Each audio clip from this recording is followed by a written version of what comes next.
A lot of the times when people are wanting to raise their rates, it's not about greed, it's about sustainability because low rates can burn you out and higher rates allow you the bandwidth to grow and produce a better product. Today we're going to talk about how to raise your rates and then how that can benefit the end client.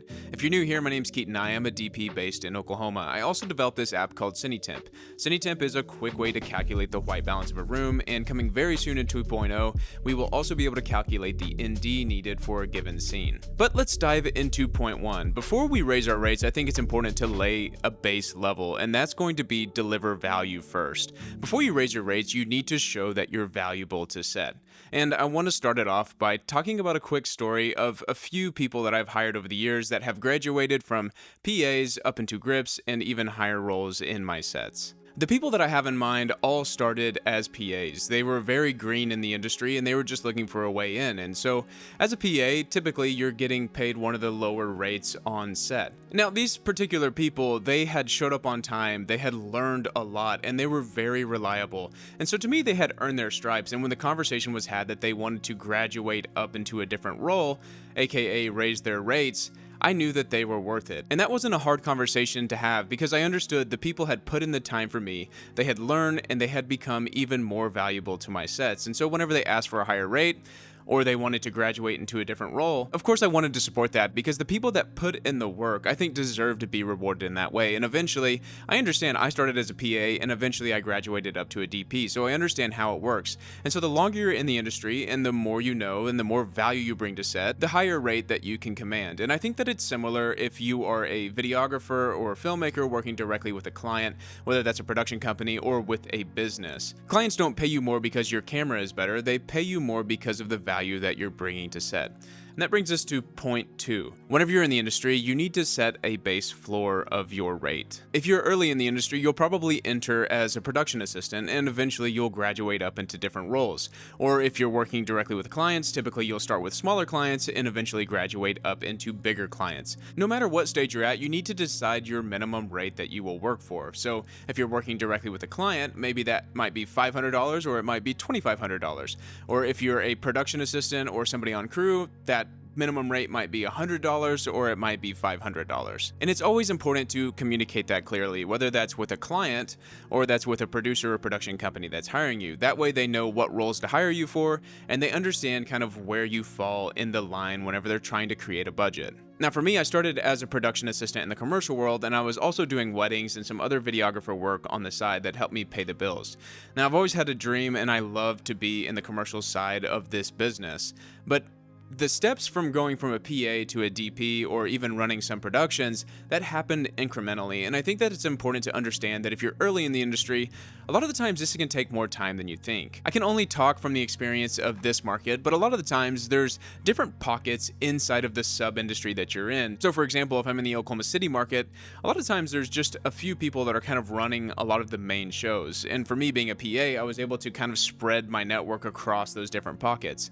Eventually, whenever I got more skills and I was more talented, I graduated into a PA, I did some gripping and some gaffing, then I did some camera operation, and then I was a DP after that. Of course, as I was a PA, I was hungry to be a DP, and the end goal was to be a DP, but I understood that that took time. And so I was self-aware of whenever I got really busy as a PA and I knew that I couldn't take on any more work, eventually it was time for me to graduate and become something else in the industry. That is what led me to become an AC, etc. Of course, whenever you're setting your threshold, there's nuances in every conversation. Of course, there's going to be jobs that are totally worth it to take, even if it's pro bono or you're doing it for free. All that being said, if you used to work at a certain threshold, and now you're moving into a different threshold, that brings me into the next point, which is expect to negotiate. Now, if you recently raised your threshold and a different company was hiring you at, let's say, $300 and now your new threshold is $500, you can expect a little bit of pushback. And of course, the people that value you will understand that and want to get you there eventually. But sometimes projects may have already been bid out. And so if there's a project that's been bid out and you used to be at a certain threshold and that project is already signed, you can either expect to be replaced on that project, or you may negotiate a little bit and say, hey, I'm willing to do it for, this project rate, but in the future, this is where I want to be. Now, I would say a big red flag is don't raise your threshold and not tell anybody until you send them the invoice, because that's always going to cause problems. All that being said, I don't know that the threshold is necessarily a golden rule that you have to follow. I think that a lot of the times the threshold can be a target, if you will, because it's a nuanced conversation. There could be a project that's really, really cool and you want to be a part of. Of course, sometimes that may not have the highest rate, or there may be a client that just feeds you a ton of work. And if they're feeding you a ton of work, a lot of times there's a cost benefit of just working a lot over just getting a few more $100s on a project. To go along with this point, a lot of the times you can expect to negotiate whenever you're bidding directly with a client as well.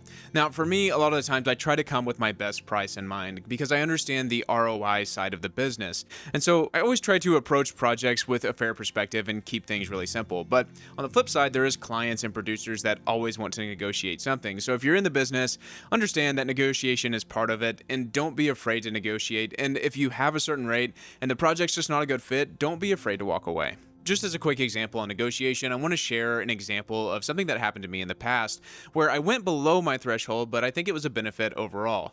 Now, in the past, I've had shoots that have been almost 20 days, and whenever you get in 20 days shoot, a lot of the times they're not going to have the budget to pay your entire day rate for that full 20 days. But for me, it was a benefit because not only did I get 20 days of work, but I also got a lot of really good material that I could use on my website and help sell future projects. And in addition to that, they also had some gear rental, which helped me offset and grow some of the gear inside of my van. So overall, the benefit of that particular project outweighed my bottom threshold that I had at the time. And that brings me to the next point, which is you need to package yourself smarter. Now, if you're working direct, a lot of the times clients just want things simple. This section is going to be mainly directed at filmmakers, DPs, production companies, etc. that are bidding directly with an agency or with a client. A lot of times I've noticed that on bids, the shoot day is the most expensive part and the most heavy-ended part of an invoice or a bid because of all the crew, gear, etc. that's involved. And so whenever you're bidding these projects, let's say that a client came to you and they said, we need a 30-second TV ad. Now, that 30-second TV ad may be one production day, and then it may take, let's say, 10 hours of post-production. Now, that number to do that spot may be pretty high, but if you can add behind the scenes, you can add social cuts and different deliverables, and then you could add still frame grabs or even a photographer fairly cheap to the addition of that production, that is a huge value add to the client. And so the ROI conversation becomes much more nuanced, and the ROI is initially perceived higher than if you just said, here's your one deliverable for this entire production. Whenever you're approaching these, it's always smart to approach these with ROI as top of mind. You want to make the client feel like they're getting the most production value possible out of the shoot that's happening.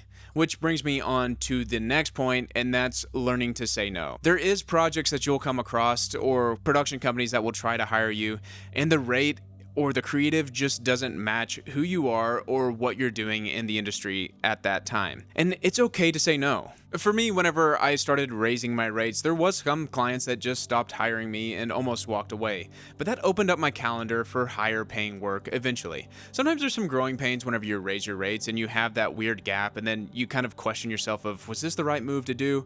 And a lot of times for me, it ended up working out in the end. You just have to be patient and understand that raising your rates takes time, but ultimately what that does is that opens up room in your calendar to have higher paying clients.